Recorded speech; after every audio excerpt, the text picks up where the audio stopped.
Good afternoon. It's my pleasure today to introduce Chuck Martin. Chuck is the Executive Director of the Cape Girardeau Convention and Visitors Bureau here in Cape. He's served in that capacity since 2002. Chuck serves in a variety of positions with a number of statewide organizations, and he currently serves as a member of the Executive Committee of the Missouri Association of Convention and Visitors Bureau, also as Vice President of that organization and soon to be President for the next 2 years. Chuck also serves as Director of the Missouri Travel Council and is a member of the MTC's Education Committee. Also serves as a member of the Cooperative Marketing Planning Committee of the Missouri Division of Tourism, and he's also past President of the River Heritage Association.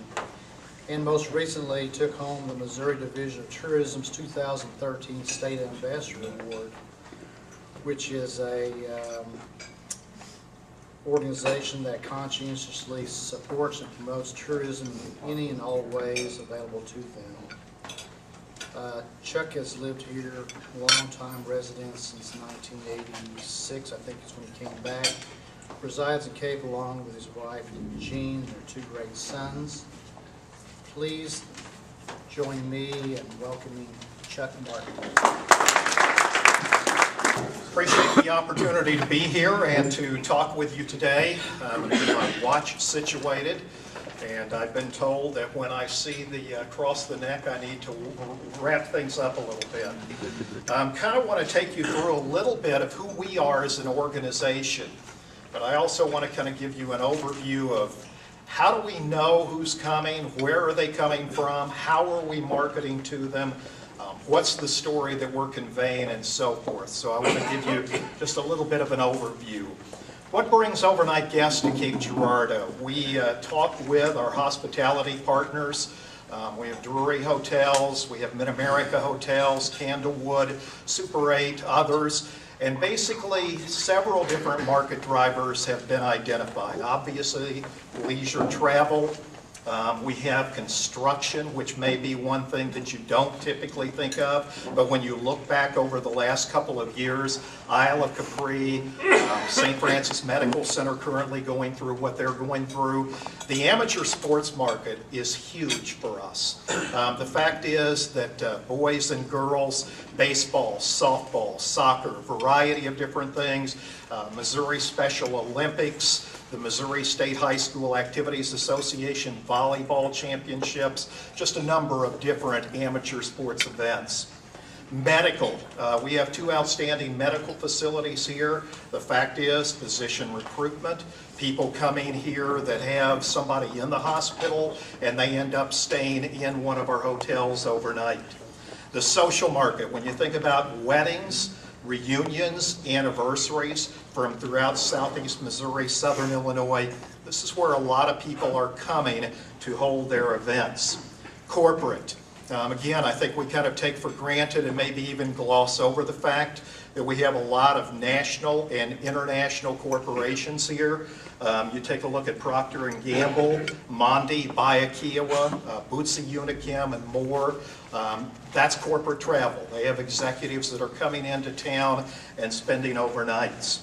Government and other business travelers, and then certainly entertainment at the Bedell Performance Hall, the Show Me Center, other special events, and so forth.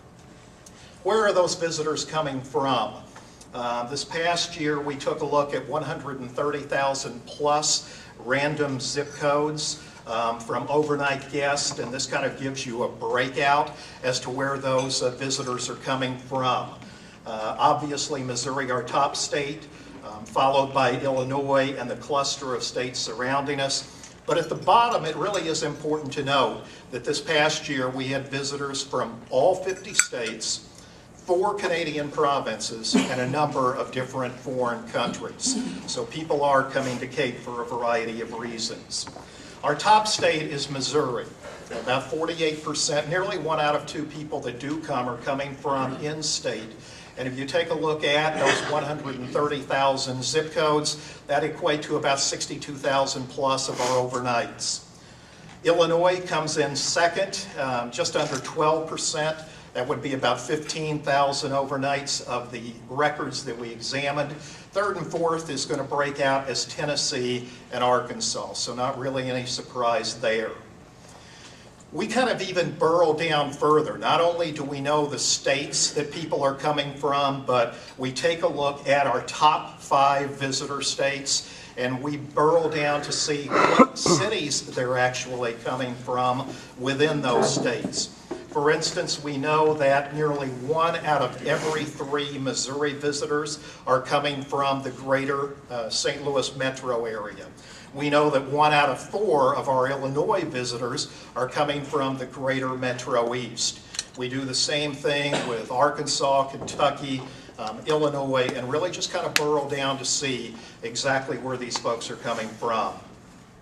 One of the other things that we did just recently is we worked with H2R Market Research. They're a company out of Springfield. One of their specialties is tourism research. And for our study, they targeted visitors within about a 150-mile radius of Cape Girardeau. That certainly would be our primary marketing area. They did a website review, online searches, telephone interviews, and a variety of different things.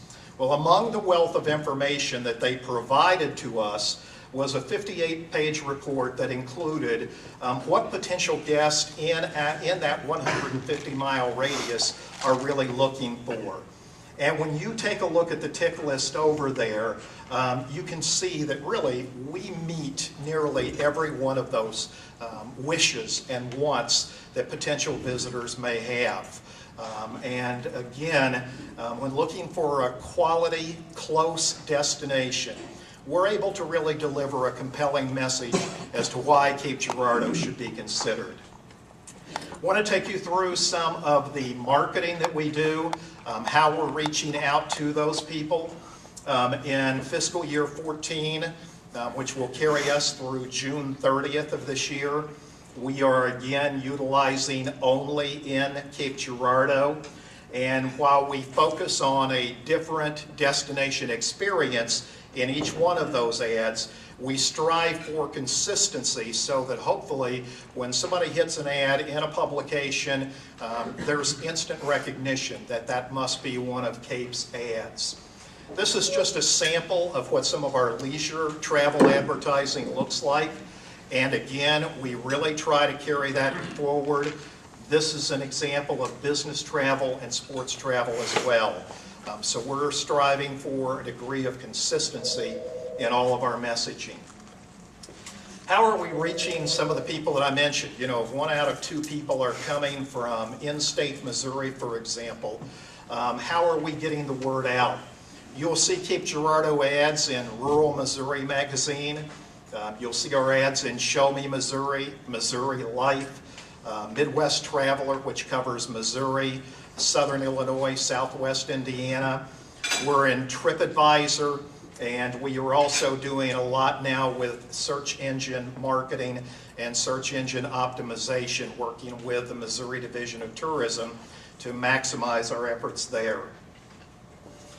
When I came in 2002, there wasn't anything called Facebook, YouTube, Pinterest, Instagram, any of these things. So social marketing, social media is just a phenomenon that has really exploded on the scene from about the mid part of the first 2005-2006 forward. It has become just an integral part of getting your message out to potential visitors. We have a director of public relations. Her name is Stacy Lane. Stacy does a great job for us as far as maintaining our website, keeping it updated on a regular basis, and then also making sure that our social media is updated on a daily basis. We just updated our website recently. Shout out to the folks at Element 74. The fact is that we work with Austin Bollinger, obviously Darren and the entire team over at Element 74, and they've done a great job for us in creating a quality website and a quality mobile site that we use to get our information out as well. I want to kind of take you through what our marketing focus is, because when we're trying to get the word out to people as to what there is to see and do, we kind of break it into various segments. The one thing that I would just encourage you to do is go along on a journey with me for just a minute and really try to look at these things through not your eyes, but through the eyes of a potential visitor, if you will. So when we talk about back in time, we have some great stories to tell. Trail of Tears, maybe one of the saddest chapters in America's history, but it's a very poignant story, a national story that people can walk into this interpretive center and learn more about. Bollinger Mill, one of only 4 covered bridges remaining in the state of Missouri. The Crisp Museum. Don't know whether you've had a chance to see the Beckwith collection, but the Beckwith collection has the largest collection of native ceramic pottery in North America, right here in Cape Girardeau. We have Fort D Historic Site, one of only 4 earthen forts that are remaining in the state as well. There is the Glen House, the Cape River Heritage Museum, the Red House Interpretive Center, Old St. Vincent's Church, the Mississippi River Tales mural, and the Missouri Wall of Fame. So we feel like when we're out there telling people, if you're looking for heritage tourism and you want to learn more about history and heritage, Cape Girardeau is a great stop for you. We kind of shift gears when we hit that June, July, August time frame. When you think about July, August, you think about families, you think about kids being out of school. And so we strive very hard to make sure that we're reaching out to those families with a compelling message as to the fact that is if you're looking for a great family getaway, affordability, a variety of different things to do, then right here in Cape Girardeau we can deliver on that as well. I want to take you through some of those things. Cape Splash Family Aquatic Center. Great success, getting ready to add some new things in the not too distant future. Discovery Playhouse, a children's museum, expanding. As a matter of fact, they will be opening their top floor within the next couple of months. Lazy L Safari Park, a walk-through zoo that provides people with a unique hands-on experience. Malena's Magical Playland, the only disability playground between St. Louis and Memphis. The fact is, for families that have children with disabilities, one of the greatest things in the world is for a child with special needs to be able to interact on a playground with typically developing peers and to be out there with brothers and sisters on the same apparatus. La Bounce, an indoor inflatable playground area. And then the Orange Monkey, which now has a climbing wall, 2-story zip line, 9-hole indoor putt-putt golf course, variety of different things. That is located in the West Park Mall, so that gives you some idea. So that's the message we are conveying to families in that July and August time frame. Then we shift gears when it comes to September, October. We feel like we have one of the greatest outdoor experiences that you can have, again, anywhere in this particular region. And want to take you through some of the different things that can be experienced there as well. The Cape Girardeau Conservation Nature Center. It's an outstanding nature center, fantastic trails with White Oak Trace and Maple Hollow as well. This is a picture of Shepherd's Point out at Trail of Tears. There are a number of trails out there, Pewa Trail, the Lake Trail, fall foliage. Again, you and I take this for granted, but you would be shocked how many people that have actually come here during this time of the year. They either live in a place that doesn't have the 4 seasons to experience, or they haven't had a chance to really experience it to this level. We have great parks.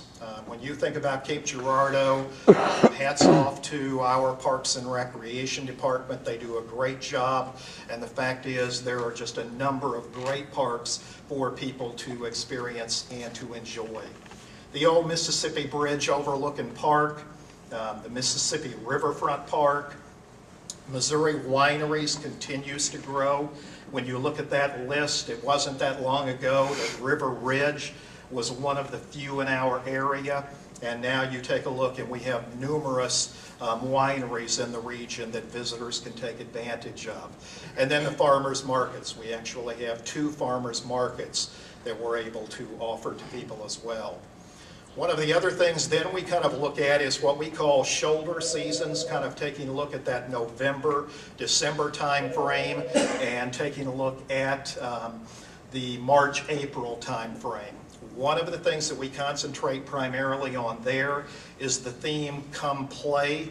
A number of our regular attractions, state parks, a number of the smaller attractions are closed during late fall until that early spring season.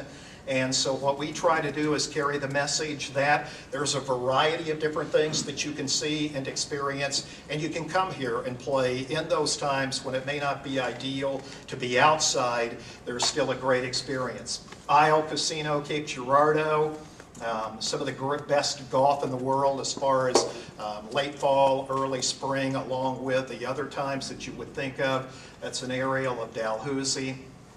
Spas.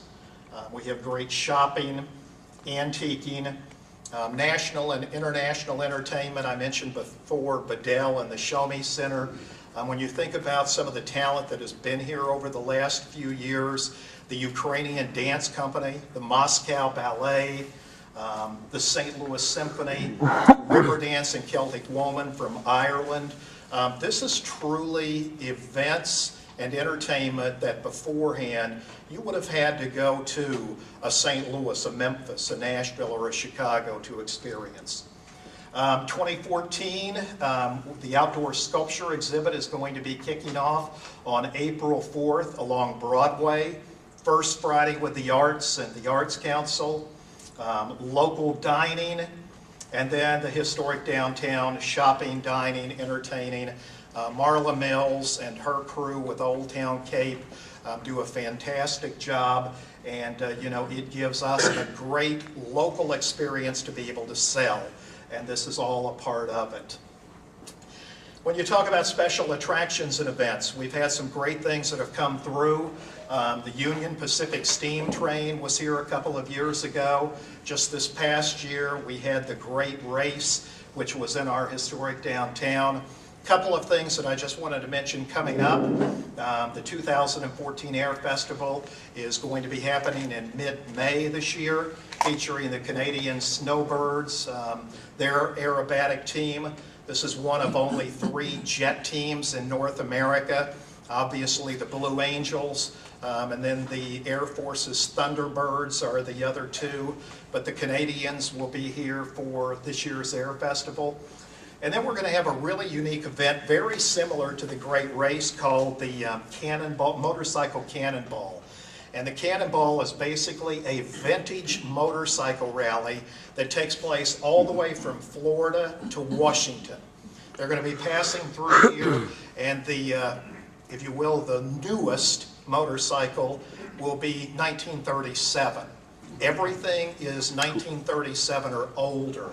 And it is an experience. They'll be in our downtown, and something to look forward to in the coming months. That's going to be taking place in early September. Tourism funding. I just kind of wanted to talk you through a little bit about what has helped to bring some of these things that you've seen about. 4% lodging tax essentially helps to fund the overall operations of the Convention and Visitors Bureau, helping us to market and get the word out about our community and all that there is to see and do here. The 1% restaurant tax has brought a lot of great projects from drawing board to reality. When you take a look at the Show Me Center, the Osage Community Center, the Shawnee Sports Complex, the River Campus, all of those projects were funded in part through this 1% restaurant tax. Wanted to kind of give you just an overview. I know it's tough to see those numbers, but you get the idea from the upward movement. In 2002, when the Chamber took over operations of the Convention and Visitors Bureau, hotel taxes were below $450,000. This year, we hope to be pushing $700,000. We've had a good couple of years, obviously after a bit of a downturn in fiscal 2009 when we went through the recession that the country as a whole suffered through. This is the restaurant tax. In 2002, that tax was about $770,000. This year, we will top $1,400,000. It's important to point out that the 1% tax on lodging and the 4% tax on 4% on lodging, 1% on restaurants has been consistent. So you are comparing apples to apples. There hasn't been a rise in the percentage or anything along those lines. I want to kind of take you through some of the other ways that we're out there touting the community and telling the story. We have a great director of sales, Elisa Laghi. She goes to a number of different trade shows and expos. I won't go through that entire list, but wanted to just kind of give you a sample that with Missouri meetings and events, you're talking about bringing conferences, conventions, Group Leaders of America, you're talking about bank travel, senior travel, parks and recreation groups coming to Cape, Sports Institute, talking about reaching groups that have amateur sporting events that would consider bringing those to Cape Girardeau, and you get the feel that as we go down through that list. We have a number of different collateral pieces, and the other thing you'll note with those is that they match very similarly to the visitor's guide that you have on your table. They also match up very similarly to the ads that I showed you just a little bit earlier as well. We have a meeting planner's guide for conferences. We have a group tour planner's guide for those that are wanting to bring groups here, and a sports facilities guide that we have put together telling the story of what all we can offer from that standpoint. One of the biggest things that I try to convey to groups is that we ask you to help us help you. The fact is, team up to bring your meetings home. You know, if Rotary has district statewide meetings, consider bringing those meetings to Cape. We break out what the average daily expenditure is for a variety of different groups that would be coming to the community. And one of the things that I wanted to take you through real quick is economic impact formula. You take the total number of visitors times the total number of days spent times the average daily expenditure, and that will give you what the total economic impact is. Take, for instance, for conferences and conventions, there is about a $200 total per person per day expenditure. You can see how we have arrived at that and how the breakout is in some of those different categories. It includes room, food, gas, miscellaneous expenses that are going to include their share of meeting room rental, equipment, admission fees, a variety of different things. If we have 750 participants that come in for a conference, they're here for 3 days times that $200 daily expenditure. That's $450,000 in direct economic impact on Cape Girardeau's economy. So when you think about bringing groups in, it is a huge, huge piece. And so it's the very same, though. The same story can be told with groups that are coming in, with amateur sports that are coming in. Every one of these groups have a great economic impact on our economy. At this point, I have reached the end and was told to make sure that I allow plenty of time to answer questions. And so I'm going to do that, and I'll turn it over to the group as a whole. Yes, sir. What kind of lag time does it take for you all to contact, say, a convention group or whatever, Sure, and have them make a decision to come here? Bill, that's a great question. And the fact is, it's going to vary with everybody. But to give you some idea, I can give you a couple of examples. The Missouri Baptist Association is looking at bringing in a convention here. They're talking 2017. That is the farthest that we have out. Most, I would say, as far as conferences and conventions, you're looking at 2 to 3 years. But in the Missouri Baptist, literally, you're talking 3+ years out as far as what they're looking at. It's going to vary with everybody. Sports tends to be more a 1 to 2 year time frame, but it really is all over the board. And it really comes down to one of the important points, and I know I'm speaking to the choir here. Many of you in this room are in sales. The fact is, it's all about relationship building, getting to know those people that you're hoping to bring into your community, and making sure that you're on their radar as far as when they're doing that planning, that Cape Girardeau was in that set for consideration. So, yep. Yes, sir. Has it been determined where the Town Plaza Farmers Market's going to be moved to once that Walmart comes in? Yeah, they are going to be moving to West Park Mall. Okay. Yeah, I don't know the exact location, but they are going to be occupying part of the parking lot there. On the back side, I think. Yes, I think that's right. Exactly. Yes, sir. The new plan on the hotel, the restaurant tax? Yes. Can you speak to that a little bit? And the second half of that, one of the things that it doesn't seem to address in the new building, the new floors and all that is indoor tennis.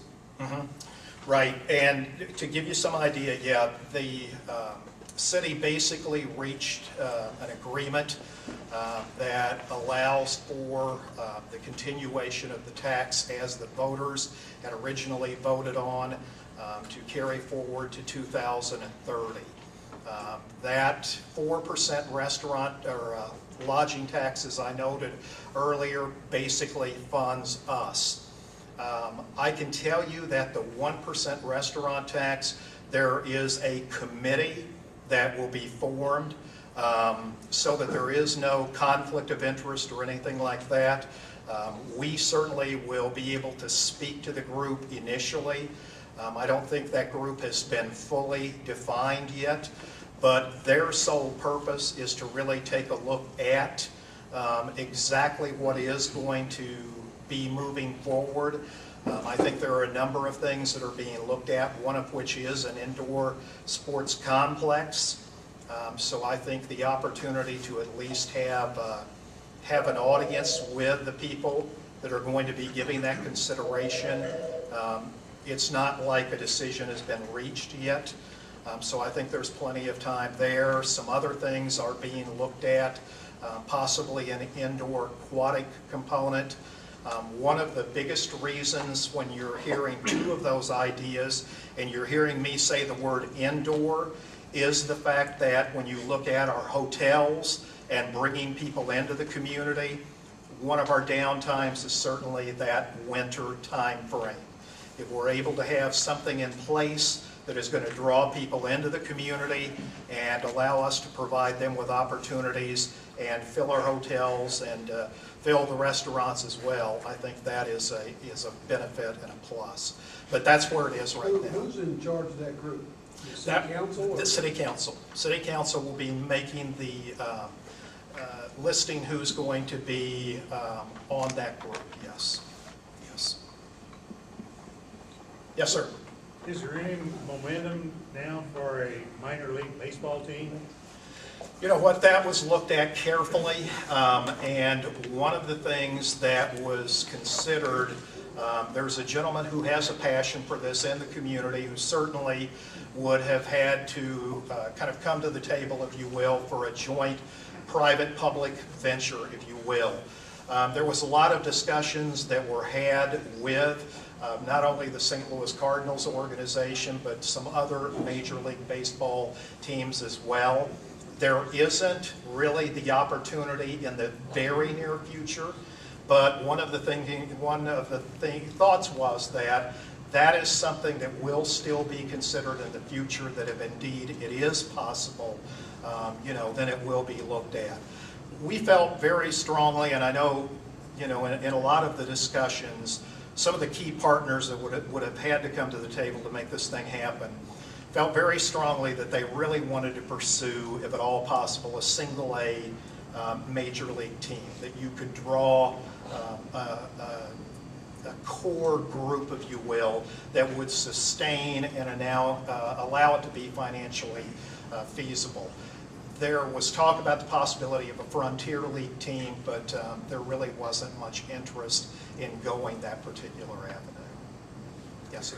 Yes. Cardinals just signed like a very, very short-term single A deal with their affiliate and they're already having problems with that city and stadium or something like that? Yeah, that I can't speak to, but I can tell you that one of the things that came down to in discussions with the Cardinals was the fact of having at least a core group of communities that were within what they would describe as a reasonable travel distance.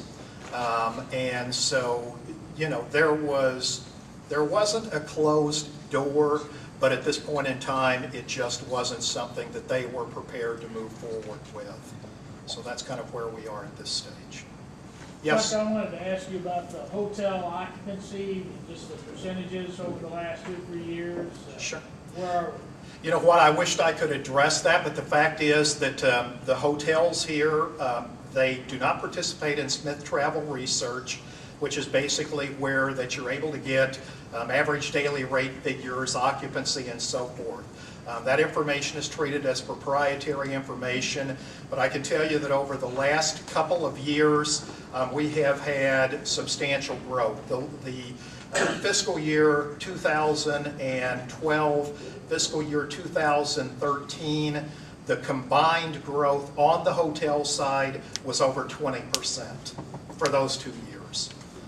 So, you know, I can't speak to exact percentages for the properties because those stats aren't made available to us, but I don't think they're, you know, hurting at this point. Which leads me to the Isle of Capri doing a hotel. You know, I think when their manager was here, he basically said that's one of their biggest complaints is the fact that they can't enjoy themselves at the casino and then drive across town. You know? Sure. They said that you all had implemented a shuttle or something. Yeah, as a matter of fact, the shuttle service I think has been a great hit. At least the feedback that I've gotten from the folks that we deal with at the hotels and from the Isle as well is that it is being used and they're quite happy with the shuttle. It's not to say that they may not look at a hotel in the future, but it's kind of back to the question with the ballpark. I don't think you're going to see anything hotel-wise within the next 12 to 24 months. I don't look for any movement there. The only thing I would note is there's a new management team in place down there, Lyle Randolph and Kyle Lee. I can't say enough good about these two guys that they have in place now. Great wealth of experience in gaming. They get it. And I really think you're going to see some good creative things coming out of Isle in the next 6 to 12 months. But the hotel portion, I think, is probably going to be a little bit more down the road. Others? Can I answer any other questions? Let me ask one thing. Sure. Would you talk about that hotel, motel, or the hotel restaurant tax? I mean, is that going to come back up for a vote for the community, or to have it go forward? Yeah, no, it'll basically come forward when the tax expires, which is 2030. When you originally voted on this tax, I don't even remember the exact year that it was now, but essentially it was to have that tax sunset, and the sunset was 2030. There was an agreement that was reached with Jim Drury and his particular group. This is going back, goodness gracious, probably, I'm thinking 11 years ago, probably about 2003. Mayor Knudsen at that point in time. I can tell you one of the biggest problems and what ultimately led to the request for that agreement to begin with was what I will term a tenuous and not great relationship between the Convention and Visitors Bureau and a number of our hospitality partners. I think that we have been able to demonstrate over the years that we provide good data, that we sit down and meet with them on a regular basis. From our perspective, at least, I can tell you we have a great relationship with Joel Nykirk with Mid-America Hotel Corporation and Randy Kluge with Drury Hotels. They both sit on our advisory council, and so we have a great relationship with them at this point. And so essentially what was an agreement that was put into place was basically renegotiated, if you will, and taken back to what the voters had originally voted on to begin with. So that's essentially where that is. Yep. Anybody else?